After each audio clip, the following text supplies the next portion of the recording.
जय हिंद दोस्तों, आज मैं फिर से आप सभी को इतिहास पढ़ाने के लिए आया हूं। इतिहास में हमारा प्रथम अध्याय चल रहा है जिसका शीर्षक है हड़प्पा सभ्यता। हड़प्पा सभ्यता के अंतर्गत मैंने आप सभी को हड़प्पा सभ्यता की खोज की कहानी, हड़प्पा सभ्यता का क्षेत्रफल को काफ़ी अच्छे से समझा दिया था। इसलिए आज की क्लास में हम हड़प्पा सभ्यता की विशेषता के बारे में चर्चा करेंगे। ठीक है, अर्थात आज हमें प्यारे बच्चों क्या पढ़ना है? आज हमें पढ़ना है हड़प्पा सभ्यता। हड़प्पा सभ्यता की विशेषता पढ़ना है। कौन सा पॉइंट प्यारे बच्चों? विशेषता। ठीक है, ये विशेषता जो है आपका MVVI पॉइंट है। कौन सा पॉइंट है प्यारे बच्चों? MVVI। इस विशेषता से आपके एग्जाम में कई प्रश्न पूछे जाते हैं, कई प्रश्न भी बनते हैं। ठीक है, तो आपको क्या करना है? इस विशेषता पॉइंट को काफ़ी अच्छे से पढ़ना है। ठीक है, तो प्यारे बच्चों, हड़प्पा सभ्यता का विशेषता पढ़ाने से पहले मैं आप सभी को बताना चाहूँगा, यदि आपने अभी तक हमारे पेड कोर्स को ज्वाइन नहीं कर रखा है तो आप अवश्य रूप से ज्वाइन कर जाइए। ठीक है, फरवरी तक फ़ी मात्र 1500 रुपये लग रहे हैं। 1 मार्च के बाद आपका जो फ़ी है वह फ़ी 2000 आपको हो जाएंगे। ठीक है, यदि आप जुड़ना चाहते हैं तो आप हमें कॉल कर सकते हैं। हमारा नंबर है 70 61 50 45 52। आपको इस नंबर पर कॉल करना है और हमारे पेड कोर्स को ज्वाइन कर लेना है, जिसमें आपको सभी विषय चैप्टर वाइज पढ़ाए जाएंगे, चैप्टर वाइज नोट्स दिए जाएंगे, चैप्टर वाइज प्रश्न उत्तर कराए जाएंगे। प्रश्न उत्तर में MVVI VVI क्वेश्चन को चिन्हित किए जाएंगे। यदि आप पढ़ने में कमज़ोर है, सिर्फ MVVI अच्छे से चैप्टर वाइज कर लेते हैं तो आराम से आपको 75% से ज़्यादा अंक आपको प्राप्त हो जाएंगे। अक्टूबर में कोर्स को समाप्त करने के बाद रिवीजन भी करवाए जाएंगे गैस क्वेश्चन दे करके। उस समय गैस क्वेश्चन चार्जेबल आपको रहता है, जबकि आपको फ्री में दे करके रिवीजन भी करवाए जाएंगे। ठीक है, अनेक प्रकार का फ़ायदा आपको दिया जाएगा। बस आपको कॉल करना है 70 61 50 45 52 पे और हमारे पेड कोर्स में ज्वाइन कर लेना है। ठीक है, अब हम आते हैं अपने पॉइंट पे। हमारा पॉइंट क्या है? विशेषता। आज हम प्यारे बच्चों क्या पढ़ेंगे? हमारा जो प्रथम अध्याय है जिसका शीर्षक है हड़प्पा सभ्यता। हड़प्पा सभ्यता के अंतर्गत हमने हड़प्पा सभ्यता का परिचय देख लिया, हड़प्पा सभ्यता का खोज का कहानी देख लिया, हड़प्पा सभ्यता का क्षेत्रफल देख लिया।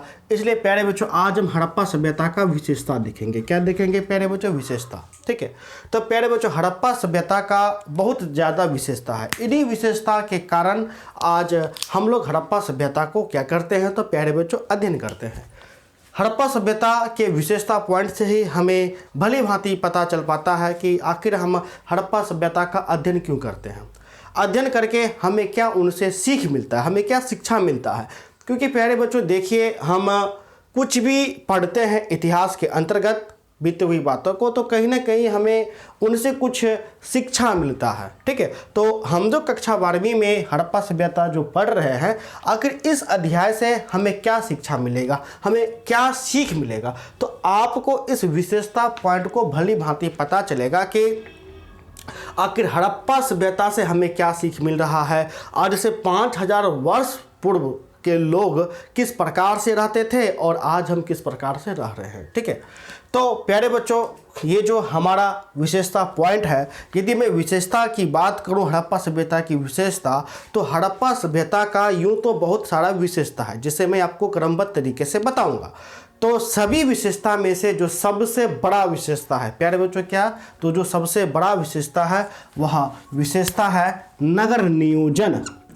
हड़प्पा सभ्यता का पहला विशेषता क्या है? तो प्यारे बच्चों नगर नियोजन। इसे हम नगर नियोजन प्रणाली भी बोलते हैं। नगर नियोजन प्रणाली, जैसा मन प्रणाली मन है तो बोलिए, नहीं मन है तो नहीं बोलिए। नगर नियोजन कहिए या नगर नियोजन प्रणाली कहिए। इनके अलावा भी और भी सारा पॉइंट है, जैसे धार्मिक विशेषता, आर्थिक विशेषता, राजनीतिक विशेषता। उन विशेषताओं को हम लोग बाद में देखेंगे। पहले हम लोग क्या देखेंगे? नगर नियोजन विशेषता को देखेंगे, अर्थात नगर नियोजन प्रणाली को आज हम लोग क्या करेंगे? तो प्यारे बच्चों अच्छे से देखेंगे। ठीक है, इस नगर नियोजन प्रणाली के अंतर्गत बहुत सारे विशेषता निकल करके आता है, जिनसे आपको काफ़ी ज़्यादा प्रश्न आपके एग्जाम में बनते हैं। उन प्रश्नों का भी हम क्या करेंगे तो प्यारे बच्चों चर्चा करेंगे। ठीक है, सर्वप्रथम हड़प्पा सभ्यता के बारे में नगर नियोजन के अंतर्गत कुछ रोचक बातें हम लोग जान लेते हैं। हड़प्पा सभ्यता जो प्यारे बच्चों सभ्यता है, यह सभ्यता किस प्रकार का सभ्यता है, कुछ रोचक बात जान लीजिए। यह एक नगरीय सभ्यता है। कौन सा प्यारे बच्चों? नगरीय सभ्यता है। ठीक है, इस नगरीय सभ्यता को ही हम लोग दूसरे शब्द में शहरी सभ्यता भी बोलते हैं। क्या? तो प्यारे बच्चों शहरी सभ्यता, अर्थात हड़प्पा सभ्यता आपका कौन सा सभ्यता है? तो नगरीय सभ्यता है, या कहिए कि शहरी आपको सभ्यता है। ठीक है, इसको समझने में कोई दिक्कत नहीं। ये आपके एग्जाम में कई बार प्रश्न पूछे जाते हैं कि हड़प्पा सभ्यता किस प्रकार की सभ्यता थी, उनका स्वरूप कैसा था, हड़प्पा सभ्यता का स्वरूप कैसा था। तो उत्तर क्या हो जाएगा? नगरीय आपका स्वरूप था या शहरी स्वरूप था। ठीक है, समझ गए? इसको पॉइंट बना करके लिख लीजिएगा। मैं बोर्ड पर प्यारे बच्चों जिस प्रकार से पॉइंट लिख रहा हूँ, आप लोगों को क्या करना है, इसी प्रकार से कॉपी में आप सभी को पॉइंट को लिखना है। देखिए, लिखने से दो फायदा, एक तो समझ रहे हैं, लिखिएगा तो और याद हो जाएगा। यदि बाई चांस भूल गए, कॉपी देखिएगा तो फिर से याद आपको न हो जाएगा। ठीक है, तो देखिए अब हड़प्पा सभ्यता का जो सबसे बड़ा विशेषता है, उसका विशेषता है प्यारे बच्चों नगर नियोजन। क्या है? क्या है? तो प्यारे बच्चों नगर नियोजन है। ठीक है, क्योंकि इस सभ्यता में जब भी नगर का निर्माण किया जाता था, वह एक नियोजित तौर पर किया जाता था। किस प्रकार से? तो नियोजित तौर पे, अर्थात कहने का मतलब है कि जैसे तैसे लोग नहीं जाकर के बस जाते थे। जैसे बिहार में देखिएगा, अपने देश भारत में देखिएगा, तो लोग जैसे तैसे जाकर के बस जाएगा।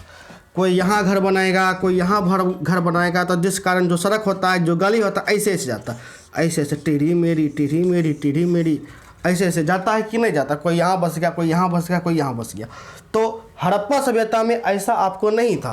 हड़प्पा सभ्यता में क्या था कि जब भी कोई नगर का निर्माण किया जाता था, तो नगर के निर्माण करने से पहले जो हड़प्पा सभ्यता को चलाते थे, जो शासक वर्ग थे, वो शासक वर्ग आपको क्या करते थे, तो पहले सभी आदमियों को बुला लेते थे, जो भी अभिजात वर्ग के लोग होते थे। ठीक है, जो अभिजात, अब अभिजात वर्ग क्या होता है ये मैं आपको आगे में बताऊंगा। जो अभिजात वर्ग के लोग होते थे, वो अभिजात वर्ग के लोग बैठते थे, विचार विमर्श करते थे। विचार विमर्श के बाद वे कहते थे कि एक शहर में हमको क्या क्या चीज़ हमको बनाना है, कहाँ पर स्नानागार बनाना है, कहाँ पर सड़क बनाना है, कहाँ पर अन्नागार बनाना है। ठीक है, किस प्रकार का नाली होगा, अर्थात शहर का स्तर दुर्ग होगा कि नहीं होगा, ये इस प्रकार से वे लोग क्या करते थे, विचार विमर्श करते थे। तो विचार विमर्श करने के बाद वे लोग तब जाकर के एक नगर को क्या करते थे, जाते थे और उनको बसाते थे। ठीक है, अब जब भी नगर को बसाने का या नियोजन करने का प्रणाली आता था, तो उनमें देखिएगा खास बात, दो तरह का खास बात को रखा जाता था। इस प्रकार से, इस प्रकार के खास बात को रखा जाता था। देखिए, ये मेरा सतह हो गया, ये मेरा क्या हो गया, तो प्यारे तो चबूतरा हो गया सतह। इस सतह पे देखिएगा, ये मेरा हो गया ऊपरी टीला, यानी ऊपर का हिस्सा जो कि काफ़ी उठा हुआ भाग है। तो और ये मेरा क्या हो गया, निचला भाग हो गया। ठीक है, इसको हम लिख देते हैं ऊपरी भाग। अब जैसे कि देखिएगा पृथ्वी है, तो कभी कभी देखिएगा कि बहुत एकदम उठा हुआ क्षेत्र रहता है, पहाड़ टाइप का रहता है। एक पहाड़ का ऊपर वाला क्षेत्र हो गया, पहाड़ी क्षेत्र हो गया, और एक पहाड़ का नीचे वाला क्षेत्र हो गया, निचली क्षेत्र हो गया। ठीक है, तो शहर जब भी बसता था, जब भी जो लोग बसते थे, दो क्षेत्रों में आपको बसते थे। एक हो जाता था ऊपरी क्षेत्र, एक क्या हो जाता था प्यारे बच्चों, ऊपरी क्षेत्र, और दूसरा हो जाता था निचला क्षेत्र। ठीक है, एक ऊपरी क्षेत्र और दूसरा हो जाता था निचला। ये जो मेरा क्षेत्र है, ये मेरा क्षेत्र क्या है, निचला क्षेत्र। यहाँ पर हम लिख देते हैं निचला क्षेत्र। ठीक है, अर्थात जो हड़प्पा सभ्यता का जो क्षेत्र है, वो कितने भागों में आपको बढ़ता है, दो भागों में जाकर के बढ़ जाता है। यानी कि शहर जो लोग जहाँ बसते थे, वो दो भागों में जाकर के बढ़ जाते थे, एक ऊपरी वाला भाग में और एक आपको निचले वाला भाग में जाकर के बस जाते थे। ठीक है, तो इस प्रकार हम इसको देखिए दो भागों में डिवाइड कर दिए, एक ऊपर वाला भाग, एक आपका नीचे वाला भाग। ठीक है, अब यहाँ पर प्रश्न आपका आता है कि आखिर हड़प्पावासी इस प्रकार से क्यों करते थे। ये काफ़ी सोचने वाला बात है। तो देखिए, हड़प्पावासी ऐसा इसलिए करते थे क्योंकि जो हड़प्पा जो सभ्यता था, इस सभ्यता के अंतर्गत जितने भी शहर थे, चाहे हड़प्पा हो गया, मोहनजोदड़ो हो गया, लोथल हो गया, कालीबंगा हो गया, सभी के सभी जो शहर थे वे एक नदी के तट पर स्थित थे। कहाँ स्थित थे तो प्यारे बच्चों, नदी के तट पर स्थित थे। क्योंकि नदियों में प्रत्येक वर्ष क्या आती थी, नदियों में प्रत्येक वर्ष बाढ़ आती थी। ठीक है, अब नदी है तो प्रत्येक वर्ष तो बाढ़ तो आएगा ही आएगा। तो बाढ़ आने के कारण क्या था कि यदि निचले सतह के में जो लोग रहेंगे वो सबसे पहले क्या होंगे, तो बाढ़ से ग्रसित हो जाएंगे। ग्रसित होंगे कि नहीं होंगे, बिल्कुल ग्रसित है, न हो जाएंगे। जबकि जो लोग ऊपर में रहेगा, क्या वो बाढ़ से ग्रसित हो पाएगा, वो बाढ़ से ग्रसित आपको नहीं हो पाएगा। इसलिए ऊपरी वाले भाग में कौन लोग रहा करते थे प्यारे बच्चों, तो ऊपरी वाले भाग में अमीर लोग रहा करते थे, अर्थात अभिजात वर्ग आपको रहा करते थे। अभिजात वर्ग का कहने का तात्पर्य है, अभिजात वर्ग देखिए, अभिजात वर्ग का मतलब होता है जिसके अंतर्गत अभिजात वर्ग कहिए या पूंजीपति वर्ग कहिए, बात आपका बराबर है। ठीक है, इसके अंतर्गत बड़े बड़े जमींदार आते थे, जमींदार हो गए, ठीक है, व्यापारी हो गए, ठीक है, व्यापारी हो गए, पूंजीपति हो गए, जो शासन को चलाते थे वे लोग गण हो गए। तो ये सभी जो पूंजीपति, जो धनी, जो संपन्न जो लोग थे, ये लोग आपको अभिजात वर्ग आपको कहलाते थे। तो ऊपर में कौन लोग रहते थे, तो प्यारे बच्चों अभिजात वर्ग के लोग रहते थे। ऊपर में कौन रहते थे, अभिजात वर्ग के लोग, अर्थात जमींदार हो गए, व्यापारी हो गए, पूंजीपति लोग हो गए, सब के सब ऊपर में आपको रहते थे। जबकि जो निचला वाला जो क्षेत्र था, इन क्षेत्र में कौन लोग प्यारे बच्चों रहा करते थे, तो निचले वाले क्षेत्र में आपको गरीब लोग आपको रहा करते थे। ठीक है, यहां पर मैं आपको लिख देते हैं, नीचे वाला क्षेत्र में गरीब लोग। ठीक है, नीचे वाला क्षेत्र में गरीब लोग रहा करते थे। तो प्यारे बच्चों गरीब कौन कौन होगा, गरीब होगा किसान। ठीक है, तो नीचे वाला क्षेत्र में किसान रहते थे, मजदूर रहते थे, नौकर अर्थात सेवक आपको है ना रहते थे। ठीक है, और उसके बाद जो भी इस कैटेगरी में जो भी आते हैं, किसान हो गए, मजदूर हो गए, सेवक आपको हो गए, कुम्हार हो गया। ठीक है, तो जो लोग निम्न कोटि से आते थे वे लोग नीचे वाले क्षेत्र में आपको रहा करते थे। तो इस प्रकार से जो हड़प्पा जो सभ्यता है, उनका जो शहर का जो स्वरूप है वो आपको दो भागों में जाकर के क्या होता था, तो प्यारे बच्चों वो दो भागों में जाकर के आपको बढ़ जाता है। ठीक है, चलिए एक मिनट, एक बुक लाए थे यहाँ पर रखा हुआ, देखिए इस प्रकार से जो बुक है, चलिए कोई बात नहीं, नेक्स्ट पॉइंट पे हम लोग है ना आते हैं। यहाँ तक तो प्यारे बच्चों समझने में आप सभी को किसी भी प्रकार का कोई दिक्कत आपको नहीं है। चलिए ठीक है, आगे हम आपको आते हैं। अब देखिए, चूंकि जो ऊपरी वाला जो प्यारे बच्चों जो भाग है, ऊपरी वाले भाग में चूंकि पूंजीपति लोग आपको है ना रहा करते थे, तो इसी ऊपरी वाले क्षेत्र में आपको एक दुर्ग भी आपको उपस्थित रहता था। क्या रहता था, प्यारे बच्चों दुर्ग आपको रहता था। ठीक है, अब यहाँ पे प्रश्न आता है कि आखिर दुर्ग क्या होता है।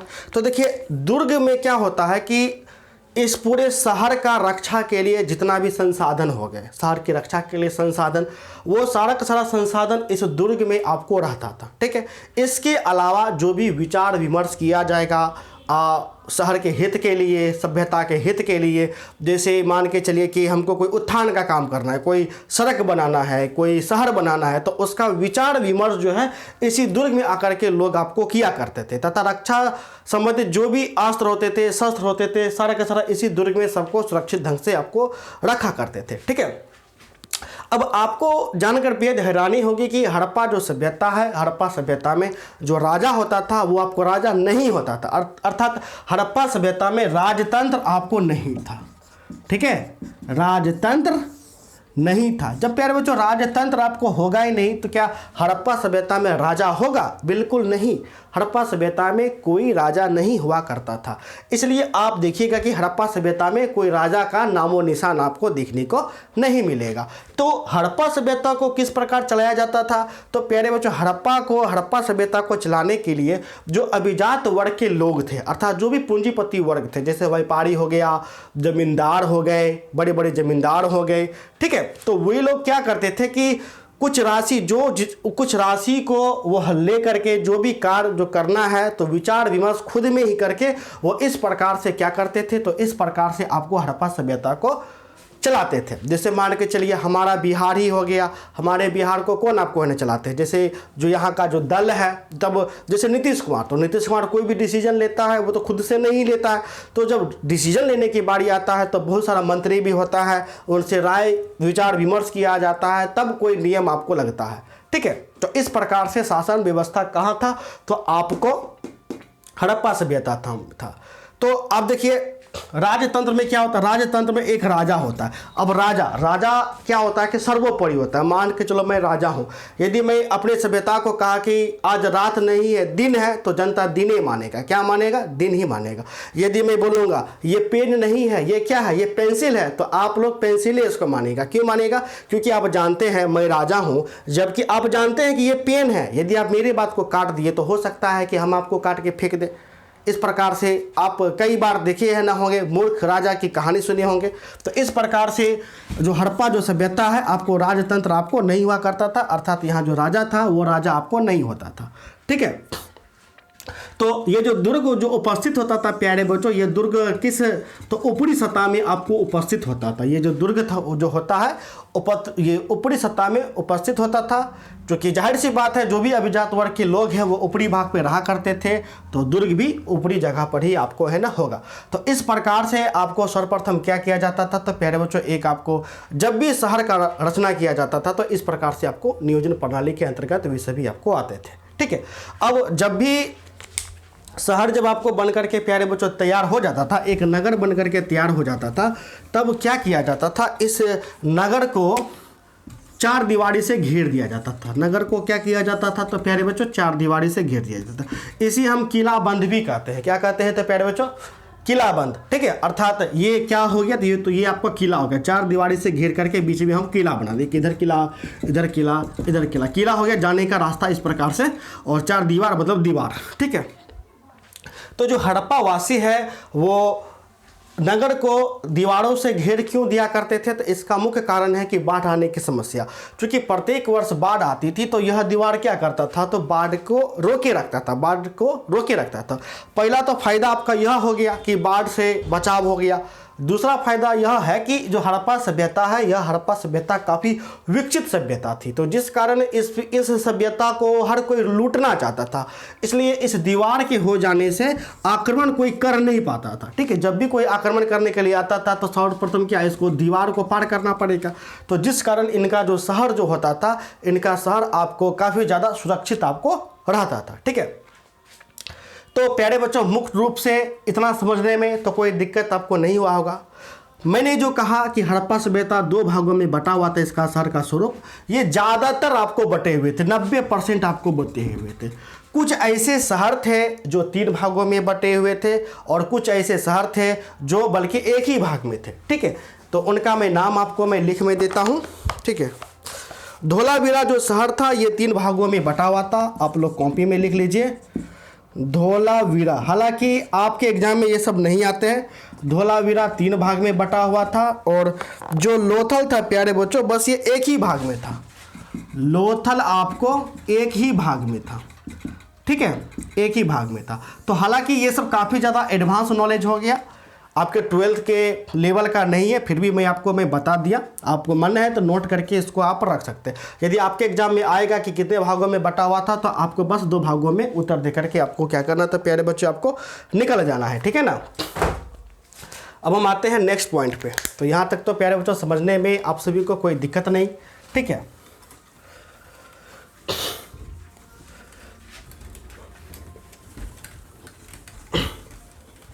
अब देखिए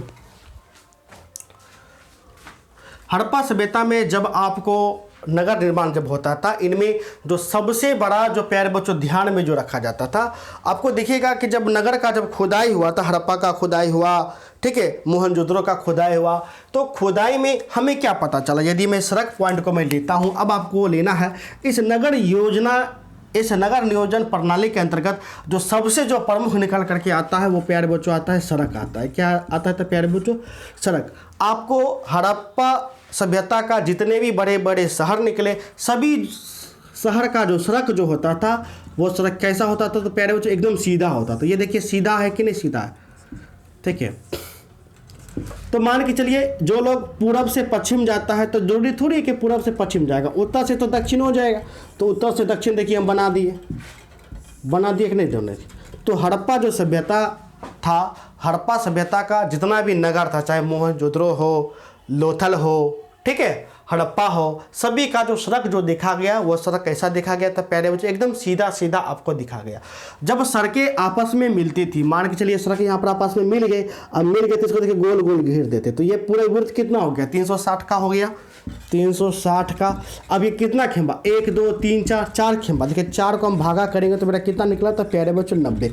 अर्थात जितना भी कोण है क्या सभी को 90 डिग्री बनेगा कि नहीं बनेगा? बनेगा। आपने क्लास 10th में पढ़ा होगा कि 90 डिग्री को कोण को प्यारे बच्चों हम लोग क्या बोलते हैं? समकोण बोलते हैं। क्या बोलते हैं प्यारे बच्चों? समकोण। अर्थात सड़कें जब आपस में मिलती थी, ठीक है, सड़कें जब आपस में मिलती थी तो प्यारे बच्चों क्या बनाते थी? तो आपको समकोण बनाती थी, ठीक है। सड़कें जब आपस में मिलती थी तो क्या बनाती थी? समकोण बनाती थी। क्लियर, ठीक है। अब देखिए सड़कें का सड़कें जो होती थी सीधी होती थी, सीधी होने का क्या फ़ायदा होता है? देखिए सीधी होने का पहला फ़ायदा आपका यह होता है कि यातायात काफ़ी सुलभ हो जाता है। यातायात काफ़ी क्या हो जाता है? सुलभ हो जाता है। इसके अलावा देखिएगा आपने अक्सर देखा होगा कि जो हाईवे होता है, जो सड़क एकदम सीधा होता है, हवा का जो झोंका हल्का सा चलता है तो सड़कें स्वतः साफ हो जाती है। क्या हो जाती है? स्वतः साफ, यानी जो कचरा जो होता है वो दोनों साइड किनारे जाकर के आपको लग जाता है, ठीक है। जबकि आपने इस प्रकार का जिगजैग टाइप का सड़क आप देखा होगा, कभी कचरा यहाँ पे कभी यहाँ पे, कभी ज़्यादा अटक जाता है। तो सीधी होने से जो सड़कें होती है, सड़कें स्वतः क्या हो जाती है? तो प्यारे बच्चों साफ हो जाती है, ठीक है। इसके अलावा यदि मैं सड़कों की मैं बात करूं तो सबसे ज़्यादा जो सड़क जो चौड़ा पाया गया, क्योंकि सड़क का तो कैटेगरी होता है, जो हड़प्पा सभ्यता में जो सबसे ज़्यादा जो चौड़ा सड़क आपको पाया गया, इसकी चौड़ाई आपको कितना था? तो प्यारे बच्चों इसका सड़क का जो चौड़ाई था वो 9.15 मीटर था। कितना? तो 9.15 मीटर था, जिसे इतिहासकारों ने क्या कहा? तो प्यारे बच्चों इतिहासकारों ने राजपथ कहा। क्या कहा? तो प्यारे बच्चों आपको राजपथ कहा। आपके एग्जाम में कई बार प्रश्न पूछे जाते हैं कि हड़प्पा सभ्यता के किस सड़क को राजपथ आपको कहा? तो उत्तर क्या हो जाएगा? 9.15 मीटर वाले सड़क को इतिहासकारों ने क्या कहा? तो आपको राजपथ कहा, या यूँ कहिए कि राजमार्ग कहा। राजमार्ग कहिए, राजपथ कहिए, बात बराबर है, ठीक है। अब हड़प्पा सभ्यता में सबसे जो चौड़ा सड़क था, यानी सबसे जो ज़्यादा सड़क था, उनका चौड़ाई कितना था प्यारे बच्चों? उनका जो चौड़ाई था वो 9.15 आपको मीटर था, ठीक है। इसके अलावा भी अन्य सड़कें थी जो इनसे काफ़ी छोटी थी, गलियां भी थी, ठीक है। तो यदि हम बात करें अन्य सड़कों की, तो अन्य सड़कें का जो चौड़ाई था वो लगभग 2 मीटर से लेकर के 4 मीटर के बीच में आपको उपस्थित थी, ठीक है। 2 मीटर से लेकर के 4 मीटर के बीच में आपको उपस्थित थी, इसलिए आपको भिन्न भिन्न बुक में भिन्न भिन्न प्रकार से आपको देखने को मिलेगा। यदि मैं SPPD बुक की बात करूँ तो SPPD बुक में आपको दिया हुआ है, अन्य सड़कें का जो चौड़ाई था वो 2.75 मीटर से लेकर के 3.66 मीटर तक चौड़ी थी। कितना? तो 3.66 मीटर तक आपको चौड़ी थी, ठीक है। अब जो सबसे कम मीटर का चौड़ा होगा ये आपको क्या कहलाएगा? तो प्यारे बच्चों आपको गली कहलाएगा। अर्थात हड़प्पा सभ्यता का जो गली होता था वो गली लगभग 2 मीटर की हुआ करती थी। कितना? तो प्यारे बच्चों लगभग 2 मीटर की हुआ करती थी। आप ही देखिएगा कि पूरे बिहार में सबसे बड़ा चौड़ा सड़क कहाँ देखने को मिलता है? पटना में, ठीक है। 6 लाइन का 3 गाड़ी इधर जाता है, 3 गाड़ी इधर जाता है, इसका पूरा चौड़ाई जो होगा वो सबसे ज़्यादा चौड़ा होगा। उसी प्रकार हड़प्पा में जो सबसे जो चौड़ा जो सड़क था वो 9.15 मीटर का था, जिसे इतिहासकारों ने क्या कहा? तो प्यारे बच्चों आपको राजमार्ग कहा या राजपथ कहा। अन्य सड़कें की यदि हम बात करें तो 2.75 मीटर से लेकर के 3.66 मीटर तक आपको क्या था? तो प्यारे बच्चों आपको चौड़ा था, ठीक है। अब सड़कों के प्यारे बच्चों किनारे जो है कचरा फेंकने के लिए काफ़ी गड्ढे बने हुए थे। क्या बने हुए थे? गड्ढे बने हुए थे, जिस गड्ढे में लोग क्या करते थे? लोग आपको कचरे को फेंका करते थे, या कूड़ादानी भी आपको बना हुआ था। क्या बना हुआ था प्यारे बच्चों? आपको कूड़ादानी भी आपको बना हुआ था। सड़क के किनारे आपको चबूतरा भी आपको दिखा गया था, जिस पर लोग इतिहासकार को अनुमानित करते हैं कि हो सकता है कि इस चदरे पर जो सड़क के किनारे जो चबूतरा जो बना हुआ था थोड़ा सा ऊंचा करके, इस पर हड़प्पावासी क्या करते थे, सब्जियां बेचते थे या सामग्री को बेचा करते थे, जैसे सब्जी हो गई, कपड़ा हो गया, इस प्रकार से वो सड़क किनारे बेचे करते होंगे। ठीक है, सड़कों का जो जाल है वो पूरे शहर में फैला हुआ था, यानी सड़कों का जाल पूरे शहर में फैला हुआ था, जाल का तांता पूरा बिछा हुआ था। ठीक है, इसके अलावा सड़क जो है उसको साफ सफाई पर पूरा का पूरा ध्यान आपको दिया जाता था। ठीक है, सड़क को साफ सफाई पर प्यारे बच्चों पूरा पॉइंट आपको सड़क को साफ सफाई पर पूरा ध्यान आपको दिया जाता था, अर्थात समय समय पर सड़कों को साफ भी आपको किया जाता था। ठीक है, तो प्यारे बच्चों यहाँ तक जो मैंने आप सभी को पढ़ाया, यहाँ पर आपका 2 प्रश्न आपको निकल करके आता है। पहला जो आपका प्रश्न है, पहला प्रश्न है नगर नियोजन। आपके एग्जाम में कई बार दीर्घ में यह प्रश्न आपसे पूछे जाते हैं, हड़प्पा सभ्यता के नगर नियोजन प्रणाली का विवेचना करें। हड़प्पा सभ्यता के नगर नियोजन प्रणाली के महत्व के बारे में बताएं। तो पहला तो प्रश्न आपका यह हो गया। यह प्रश्न आपको लघु और दीर्घ आपको दोनों में पूछता है, लघु में भी पूछता है, दीर्घ में भी पूछता है। प्रश्न क्या होगा, हड़प्पा सभ्यता के नगर नियोजन प्रणाली की व्याख्या करें, दीर्घ पर टिप्पणी लिखे, लघु हो गया। ठीक है, दूसरा सड़क, यह सड़क आपको लघु में पूछा जाता है, हड़प्पा सभ्यता के सड़क पर टिप्पणी लिखे। हड़प्पा सभ्यता के सड़क व्यवस्था पर क्या लिखे, तो प्यारे बच्चों टिप्पणी लिखे। इस प्रकार से प्रश्न 2 नंबर के पूछे जाते हैं। तो आज आपका कितना प्रश्न प्यारे बच्चों हो गया, 2 प्रश्न आपको हो गया। ठीक है, यदि समय है तो समय मैं दिख रहा हूँ, समय अभी है।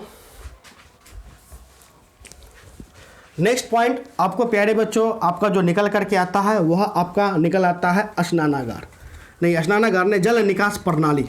ठीक है, नहीं तो प्यारे बच्चों जल निकास जो प्रणाली है वह प्रणाली हम आपको नेक्स्ट डे आपको काफ़ी अच्छे से मैं आपको बता दूंगा। यहाँ तक 2 पॉइंट आपको आशा करता हूँ काफ़ी अच्छे से समझ में आया होगा। कल की क्लास में मैं आपको जल निकास प्रणाली को काफ़ी अच्छे से बता दूंगा। स्नानागार के बारे में बताऊंगा, अन्नागार के बारे में आपको बताऊंगा, हड़प्पा लिपि के बारे में आपको बताऊंगा, हड़प्पा का जो आपका आवासीय भवन है उनके बारे में बताऊंगा, अर्थात ये खंडर के बारे में आपको बताऊंगा। ठीक है, इनको समाप्त करने के बाद फिर हम सेपरेट चलेंगे प्यारे बच्चों, किन पर चलेंगे, तो सेपरेट हम लोग चलेंगे मोहनजोदड़ो पे। फिर हम देखेंगे कि मोहनजोदड़ो का क्या अर्थ होता है।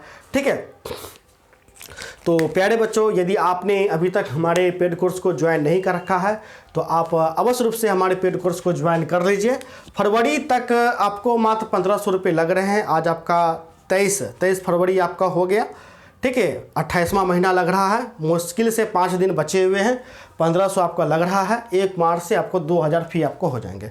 यदि आप जुड़ना चाहते हैं तो इसी नंबर पे फ़ोन पे, गूगल पे या पेटीएम के माध्यम से 1500 रुपये भेज करके आप हमें कॉल करें। धन्यवाद।